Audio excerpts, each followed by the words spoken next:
मुल्की सियासत में एक बार फिर इमरान खान और उनके दौर में DGISI रहने वाले लेफ्टिनेंट जनरल फैज़ हमीद के नाम की गूंज है, जिसके बाद एक बार फिर पाकिस्तान की सियासत में जनरल फैज़ हमीद के किरदार से मुताल्लिक सवालात पैदा हो गए हैं और इस सब की वजह बना है वज़ीर दिफा ख्वाजा आसिफ साहब का एक बयान जो उन्होंने कल हमारे ही प्रोग्राम में दिया। मगर जनरल फैज़ हमीद के ज़राए ने ख्वाजा आसिफ से मुलाकात की ही तरदीद कर दी है और इसकी तफसीलात भी हम आपके सामने रखेंगे कि किस किस ने ख्वाजा आसिफ के बयान के हवाले से क्या क्या कहा है जो ख्वाजा आसिफ ने कहा कि उस मुलाकात में मौजूद था। क्योंकि वज़ीर दिफा ख्वाजा आसिफ ने कल हमारे प्रोग्राम में कहा कि अप्रैल 2019 में जनरल फैज़ हमीद मुझसे जनरल बाजवा के ससुर के घर मिले और कहा कि हम इमरान खान से बिल्कुल तंग आ गए हैं, आप जून तक पंजाब की हुकूमत लें और दिसंबर में वफाकी हुकूमत की तैयारी करें। जनरल बाजवा को मेरे ख्याल ग्रुप लेके थे, उनको कोई इस किस्म की मिसकंसेप्शंस थी या ऑब्वियसली उनका सेल्फ इंटरेस्ट जो था वो ओवरराइडिंग फैक्टर था, लेकिन वो ही थॉट कि he is betting on the right horse. लेकिन लेटर ऑन जो है, नॉट लेटर ऑन बल्कि साल सवा साल के बाद ही 2019 में उन्होंने मुझे ऑफर किया गया। मुझे जनरल फैज़ जो है उनके ससुर के घर मुझे मिले और उन्होंने कहा कि we have had enough of him. नहीं, मैं ये अप्रैल 2019 की बात कर रहा हूँ और फिर उस वक्त की मैं बात कर रहा हूँ जब एक्सटेंशन दी थी हमने। जब जनरल फैज़ हमीद ने कहा कि हम बेजार आ गए हैं इमरान खान साहब के हवाले से, जनरल फैज़ हमीद ने कहा जनरल बाजवा के ससुर के घर, पूरी स्टोरी मैं आपको पूरी स्टोरी सुना देता हूँ। उन्होंने कहा जी कि आप क्या कर रहे हैं, जनरल बाजवा को एक्सटेंशन वगैरह दे रहे हैं। मैं जी दे रहे हैं, बिल्कुल हमने फैसला किया, हम वो देंगे, जो हमने दिया भी। उसके बाद उन्होंने कहा कि क्या आपका क्या कोई शराइत क्या है। मैंने कहा जी मुझे मेरी इंस्ट्रक्शंस ये है कि कोई शराइत नहीं है, हम कुछ भी नहीं चाहते। तो उन्होंने कहा ये बहरहाल अगर वो एक अलग बात है, लेकिन we have had enough of him. आप जून तक जो है पंजाब की हुकूमत लें और दिसंबर में जो है आप जो है वो फेडरल हुकूमत की तैयारी करें। मैंने कहा जी मेरे पास ऐसा कोई मैंडेट नहीं है कि मैं आपसे बात करूं। अब ये मामला सामने आया है, अंदर की बात क्या है। हमारे साथ नुमाइंदा जियो न्यूज़ एजाज सैयद मौजूद हैं, उनसे बात करेंगे। फिर सीनियर साहब रज़ाकार हामिद मीर साहब भी मौजूद होंगे, उनसे भी तज्जिया लेंगे मौजूदा सूरत हाल पर भी। पहले एजाज सैयद साहब बहुत शुक्रिया। जो कंट्रोवर्शियल किरदार है जनरल फैज़ हमीद का, उनकी रिटायरमेंट के बाद भी ख़त्म नहीं हो रहा है। आपने सुना क्या कहा ख्वाजा आसिफ साहब ने, आपके ज़रा क्या बता रहे हैं, क्या मामला है? शाहजेब बहुत बहुत शुक्रिया। शाहजेब इस सारे मामले में मेरे ख्याल में कोई भी दुरुस्त बात नहीं कर रहा। ख्वाजा आसिफ बड़े सीनियर पॉलिटिशियन है और मैं ज़ाती तौर पे उनको बड़ा रिगार्ड करता हूँ। ख्वाजा आसिफ साहब की गुफ्तगू मैंने सुनी है, उनमें कुछ बातें उन्होंने कही हैं उनको मैंने क्रॉस वेरीफाई करने की कोशिश की ज़राए से, और बाज़ लोगों ने मुझसे खुद भी बराह रास्त रब्ता किया है। पहली बात तो यह है कि जो फैज़ हमीद है जो कि साबिक़ ISI चीफ है, उनके जो करीबी ज़राए हैं वो जो ख्वाजा आसिफ साहब की बातों को डिनाई करते हैं और वो कहते हैं कि ऐसी ना हुई है और ना मैंने ऐसी कोई बातें की हैं। दूसरे इसमें जो दूसरा किरदार ख्वाजा आसिफ साहब की गुफ्तगू में आता है वो जनरल कमर जावेद बाजवा जो कि उस वक्त आर्मी चीफ थे, उनका आता है। उनके इर्द गिर्द भी मैंने बात करने की कोशिश की है और उस वक्त के जो अहम किरदार है, मेरी उनसे बराह रास्त बात हुई है। वो उस वक्त का जो सिनेरियो है वो कुछ यूं बताते हैं कि 2019 में जिस वक्त की बात, जिस वक्त का वाकया ख्वाजा आसिफ साहब बयान कर रहे हैं, उस वक्त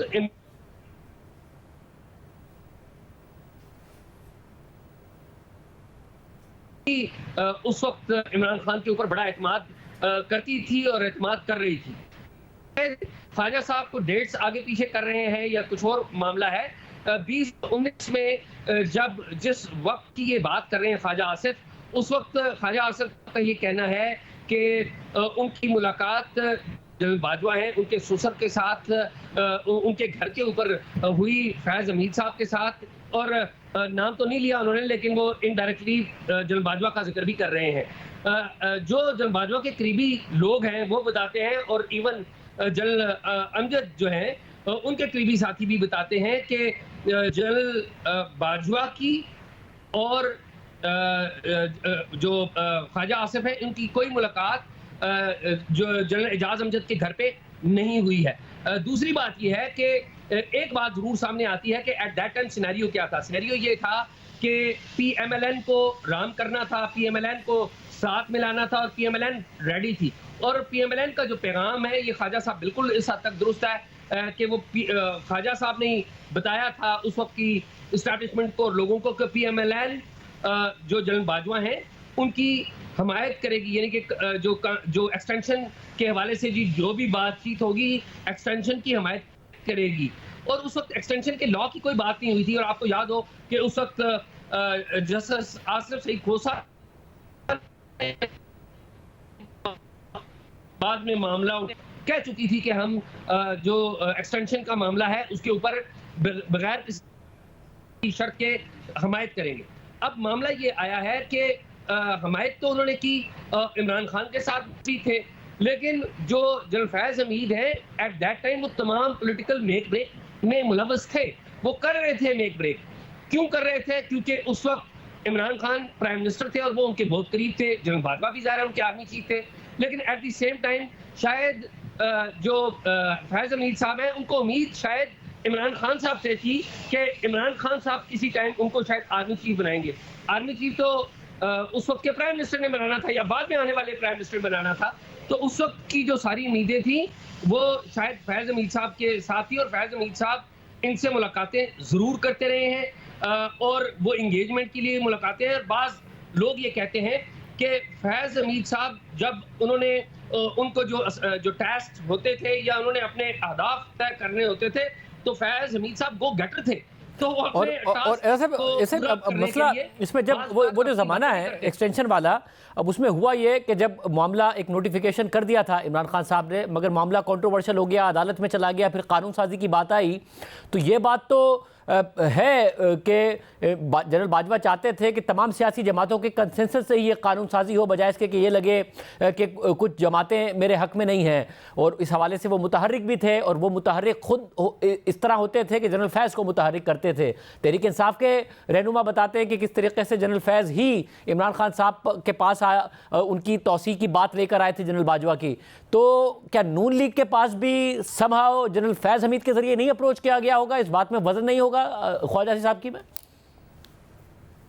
देखिए, ख्वाजा साहब की इस बात में वजन बिल्कुल हो सकता है, लेकिन इसमें एक बात बड़ी अहम है कि जो बात की जाती है कि जी लंदन प्लान हो गया या जनरल बाजवा ने उनके साथ कोई डील कर दी, जनरल बाजवा कहीं सरफेस नहीं होते इसमें डायरेक्टली। आप हाँ फैज हमीद साहब कोई बात बताएं तो शायद वो बता सकते हैं कि उन्हें जनरल बाजवा ने कहा, लेकिन ये याद रखने की बात है कि जो एक्सटेंशन का अल्टीमेट फायदा तो ज़ाहिर है जनरल बाजवा को हुआ, लेकिन ये खाली एक्सटेंशन यहाँ पे नहीं रुकती। जब गवर्नमेंट ख़त्म हुई तो जो मौजूदा प्राइम मिनिस्टर हैं शहबाज शरीफ साहब, जब नो कॉन्फिडेंस लाकर इमरान खान साहब की हुकूमत ख़त्म की गई थी और ये वज़ीर आज़म बने थे, उस वक्त जो इत्तेहादी जमातों की वज़ीर आज़म थी, जो पहली मीटिंग हुई थी जनरल बाजवा के साथ, तो पहली मीटिंग में ये जो प्राइम मिनिस्टर हैं मौजूदा शहबाज शरीफ साहब, मेरी इतलात के मुताबिक और 2-3 बंदों ने मुख्तलिफ बंदों ने इस बात की तस्दीक की है कि पहली मीटिंग जब हुई तो इन्होंने जनरल बाजवा को ऑफर की कि हम आपको एक्सटेंशन देंगे। और फिर बाद में जनरल फैज़ हमीद के बारे में बताया गया कि वो फैज़ हमीद साहब कोशिश करते रहे कि 1 साल की जनरल बाजवा को एक्सटेंशन मिल जाए, क्योंकि अगर जनरल बाजवा को 1 साल की एक्सटेंशन मिलती तो सिर्फ वही ज़रूरत थी कि जो फैज़ हमीद हैं वो सीनियरिटी लिस्ट में आते और वो बाद में चीफ बन जाते, यानी कि उस दौड़ में प्रॉपर्ली आ सकते थे। लेकिन और अब एक और भी मसला है एजाज के, जनरल फैज़ हमीद डिनाई कर रहे हैं अपने ज़राए के ज़रिए या उनके करीबी ज़राए इस बात से, मगर और भी बहुत सारी मुलाकातें का इल्ज़ाम उन पर है, वो उनसे भी डिनाई करते हैं, बहुत सारी बातों का इल्ज़ाम उन पर है, वो उनसे भी डिनाई करते हैं, जिसमें शौकत अज़ीज़ सिद्दीकी से इनफेमस मुलाकात और उसमें की गई बात, उसके भी उनके ज़राए डिनाई ही कर रहे होते हैं। तो वो क्रेडिबिलिटी है जनरल फैज़ हमीद की कि उनकी बात पर यकीन किया जाए? देखिए, मेरे ख्याल में क्रेडिबिलिटी वाली बात तो शायद नहीं है। फैज़ हमीद साहब अपने दौर में ये सारे काम करते रहे, लेकिन उसमें मैं ये कहूँगा कि कुछ हम मीडिया वालों का भी बड़ा कसूर है और कुछ हमारे पॉलिटिशियंस का भी कसूर है और इन लोगों का भी कसूर है जो मिलते रहे। ये बात भी रिकॉर्ड के ऊपर है कि जो जनरल बाजवा हैं उन्होंने प्री मीटिंग में कहा था कि मैं तो नहीं मिलता हूँ आप लोगों से, लेकिन आप लोग जो हैं ये जब गिलगित बल्तिस्तान के जो मामला थे जब डिस्कस हो रहे थे या ट्राइबल एरियाज के मामला की एक बड़ी मीटिंग थी, तो उसमें भी इन्होंने कहा था कि आप मुझे मिलने का कहते हैं और फिर मैं आपसे मिलता हूं, मैं तो आपसे मिलता भी नहीं, तो वो भी मिलते रहे। तो सियासतदानों का भी कसूर है और बिल्कुल सबसे ज्यादा कसूर मैं कहूंगा कि फौजी क़यादत का भी है, वो भी इसमें बड़े हिस्सेदार हैं कि वो भी शायद इक़्तिदार के लिए या अपने मफादात के लिए आगे आता है, लेकिन इसमें उनको ल्योर करने वाले या उनको हलाशरी देने वाले हमारे सियासतदानों में भी बैठे हुए हैं और हमारे साफियों में भी बैठे हुए हैं।